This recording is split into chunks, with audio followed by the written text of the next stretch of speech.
E no episódio de hoje, entre outras coisas, você vai ver: China chocou o mundo com a apresentação de robôs humanoides marchando em perfeita sincronia lá em Pequim.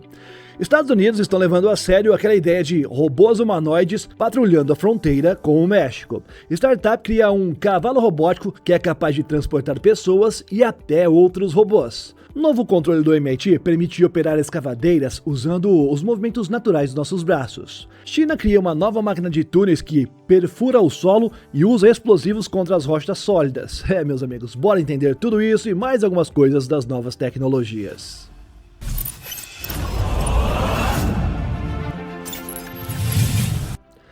Olá, impressionado e impressionada. Eu sou o Carlos Alves e você está no Realidade Impressionante.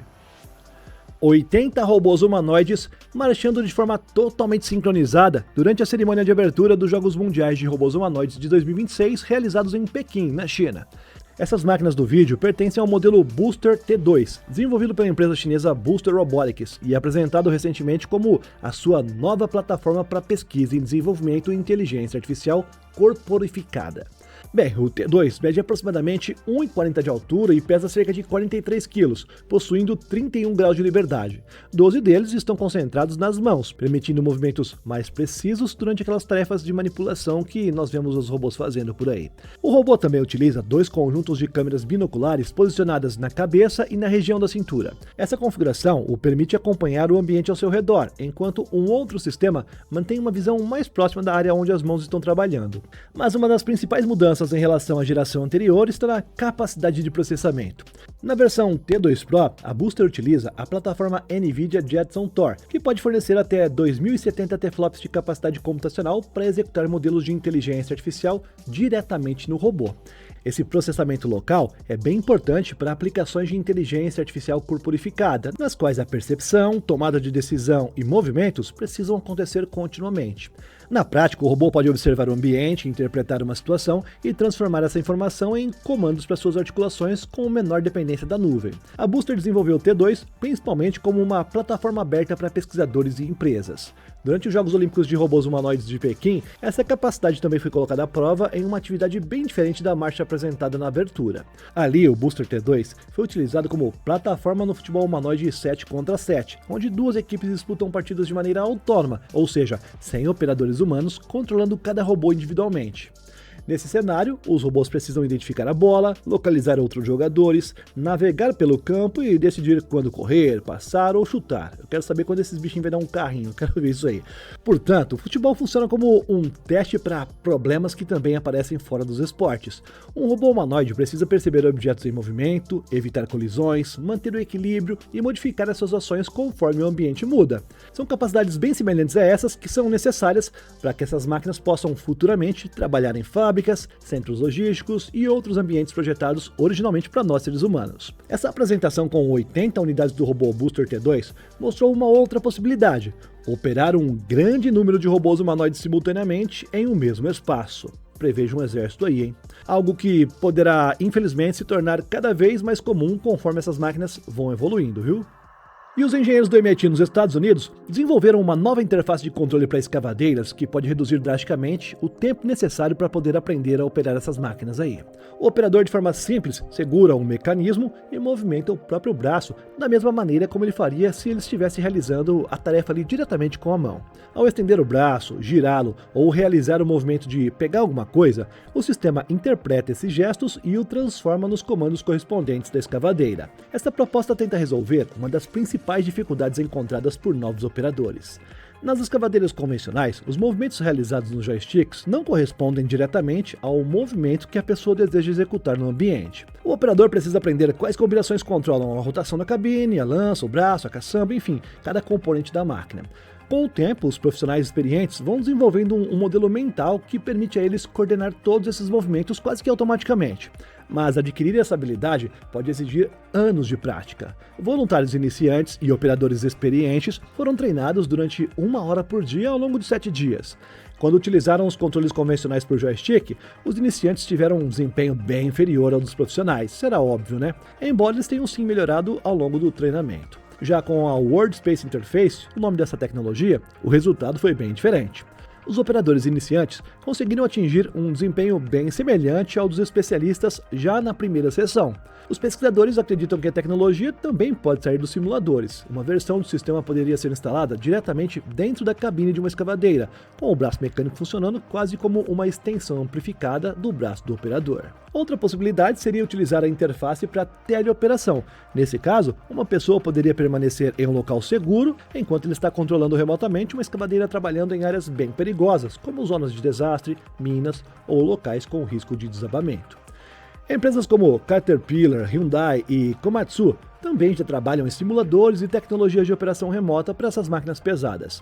Porém, grande parte desses sistemas ainda continua utilizando controles baseados em joysticks. A proposta desenvolvida pela MIT segue uma abordagem um pouco diferente, Fazer com que a máquina interprete diretamente os movimentos que o ser humano já faz normalmente. E a China apresentou o que por aqui nós chamamos de Tatuzão, uma nova máquina de escavação que é projetada para enfrentar um dos principais problemas encontrados durante a construção de túneis: mudanças inesperadas na geologia do terreno. Isso acontece muito mais do que a gente imagina, viu? Chamada de Shenlong, não é Shenlong não, tá? Ou Dragão da Sorte, a máquina combina em um único equipamento duas técnicas que normalmente são utilizadas separadamente. Ela pode escavar o terreno mecanicamente como uma tuneladora convencional e, quando encontra formações rochosas mais resistentes, utiliza perfuração e explosivos para poder fragmentar a rocha antes de continuar avançando. Segundo seus desenvolvedores, essa é a primeira máquina do mundo que interage com dois métodos dessa maneira. O equipamento foi desenvolvido pela China Royal Science e Industry Group, em colaboração com a Universidade de Tsinghua, e saiu da linha de produção em Wuhan. A máquina possui uma cabeça de corte de aproximadamente 4,5 metros de diâmetro e uma estrutura vazada em sua região central. Por meio dessa abertura e dos demais canais específicos, equipamentos de perfuração conseguem criar furos profundos diretamente na formação rochosa que está à frente da máquina. E esses furos poderão então receber cargas explosivas. Antes da detonação, a cabeça de corte pode recuar parcialmente, enquanto um sistema de proteção absorve os impactos e protege os sensores, componentes mecânicos e outras partes de precisão que são instaladas atrás dela. As cargas utilizadas são projetadas para produzir fraturas na formação rochosa. Depois da explosão, a cabeça retorna à posição de trabalho e continua a escavação, triturando e removendo a rocha previamente fragmentada. O sistema também pode alternar entre diferentes modos de operação. Dependendo da geologia encontrada, a máquina pode realizar primeiro a detonação e depois a escavação, ou pode simplesmente iniciar a escavação antes de utilizar explosivos, ou trabalhar apenas com a cabeça de corte convencional, depende da situação, claro. Outras soluções foram incorporadas para permitir que o equipamento se adapte às condições encontradas durante o avanço. Cortadores laterais retráteis permitem modificar a sensação de escavação, enquanto uma proteção traseira telescópica pode se ajustar a diferentes segmentos utilizados no revestimento do túnel. Segundo informações divulgadas na China, testes indicaram que a combinação das duas técnicas pode aumentar a eficiência da escavação em aproximadamente 30% em comparação com uma tuneladora convencional em condições geológicas complexas. E a Dax AI desenvolveu uma máquina projetada para funcionar como uma espécie de cavalo mecânico, um cavalo robô. Chamado de KGX-1, o robô chamou a atenção durante a World Robot Conference 2026, realizada em Pequim, onde os visitantes puderam literalmente subir nas costas do robô e passear um pouquinho com essa máquina. O projeto combina 4 pernas robóticas independentes, com uma estrutura equipada com sela e guidão. Na prática, o usuário monta sobre o KGX-1 da mesma maneira que ele faria com um cavalo ou com uma moto, por exemplo. A diferença é que, em vez de rodas ou músculos, a locomoção depende de 4 pernas mecânicas controladas eletronicamente. E as suas dimensões estão muito acima daquelas encontradas na maioria dos robôs quadrúpedes disponíveis atualmente, esses chamados cães-robôs. Segundo a empresa, o KGX-1 pode transportar uma carga de até 300 kg. Isso significa que ele não foi desenvolvido apenas para carregar equipamentos. E ficou bem claro que ele possui capacidade suficiente para transportar pessoas. E em uma das demonstrações mais curiosas realizadas em Pequim, até mesmo um outro robô, um robô humanoide, apareceu montado sobre um cavalo robótico. Isso foi bem interessante de ver. A máquina também foi projetada para operar fora das superfícies perfeitamente planas, viu? Suas 4 pernas podem se ajustar individualmente enquanto o robô está se movimentando, permitindo atravessar terrenos irregulares e manter a estabilidade enquanto transporta a carga sobre o seu próprio corpo. O KGX-1 alcança a velocidade máxima de aproximadamente 10 km por hora, o que está longe, claro, de o transformar em um substituto para as motos. Mas velocidade não parece ser o principal objetivo aqui. A vantagem de uma máquina desse tipo aí é justamente em chegar aonde os veículos convencionais começam a encontrar dificuldades. Um veículo com rodas depende de uma superfície relativamente contínua. Já um robô com pernas pode escolher onde apoiar cada membro dele. Isso abre possibilidades para atravessar pedras, terrenos inclinados, trilhas, lama e outras superfícies onde as rodas pequenas teriam bastante dificuldades. E a ideia de construir máquinas quadrúpedes grandes o suficiente para transportar seres humanos está começando a aparecer em outros projetos também, viu? Nós vimos no ano passado a Kawasaki, por exemplo, que trabalha com o seu próprio conceito de cavalo robótico, chamado de Corleo. Ele foi apresentado originalmente como uma máquina de mobilidade pessoal capaz de atravessar terrenos difíceis. Nesse cenário de feira, inicialmente um cavalo robótico pode parecer apenas uma demonstração curiosa, né? Mas uma plataforma quadrúpede capaz de transportar centenas de quilos através de terrenos onde os veículos tradicionais não conseguem operar, poderia encontrar aplicações em agricultura, mineração, transporte de equipamentos, operações de resgate e logística, guerras e regiões remotas. A indústria de robôs humanoides está começando a seguir caminhos bastante diferentes umas das outras, e poucas empresas mostram isso tão claramente quanto a chinesa Engine AI. Em questão de poucos dias, a empresa apresentou duas aplicações completamente diferentes para o seu robô humanoide chamado de T-800. Em uma delas, ele aparece trabalhando dentro de uma fábrica, na outra, lutando uns contra os outros em um ringue ali nos Estados Unidos. A primeira demonstração aconteceu em uma fábrica Luxshare CT localizada em Shenzhou, na China. A Engine AI divulgou um vídeo oficial mostrando vários robôs T-800 realizando diferentes tarefas industriais dentro de uma instalação. Segundo as informações apresentadas no próprio vídeo, os robôs podem receber ordens de trabalho diretamente de um sistema MES utilizado para gerenciar processos de produção. Depois disso, o sistema de visão identifica o tipo e a quantidade dos materiais que precisam ser manipulados. Os robôs então utilizam os dois braços para poder pegar e posicionar esses objetos. A demonstração também mostra o T-800 transportando uma carga com apenas um dos seus braços, e ele faz isso desviando dinamicamente de obstáculos e realizando movimentos de corpo inteiro para posicionar recipientes de maneira estável. A escolha da Luxshare para essa demonstração é significativa. A empresa é uma das grandes fabricantes chinesas de eletrônicos e também fornecedora da Apple. A presença do T-800 dentro de uma dessas instalações mostra a intenção da fabricante de levar os robôs das demonstrações para aplicações industriais. Mas o vídeo também deixa algumas perguntas bem interessantes, viu? A apresentação é altamente produzida e editada, dá para ver. E a Engine AI mantém durante as imagens a indicação de que as cenas foram gravadas ali no local. E claramente isso acontece depois de demonstrações anteriores da empresa terem provocado dúvidas sobre o possível uso de computação gráfica. Nessa ocasião que eu estou mencionando aqui, a Engine AI chegou a divulgar imagens dos bastidores para mostrar que os movimentos realizados pelo T-800 eram mesmo reais. Lembra do chute no seu CEO? Foi isso que aconteceu ali.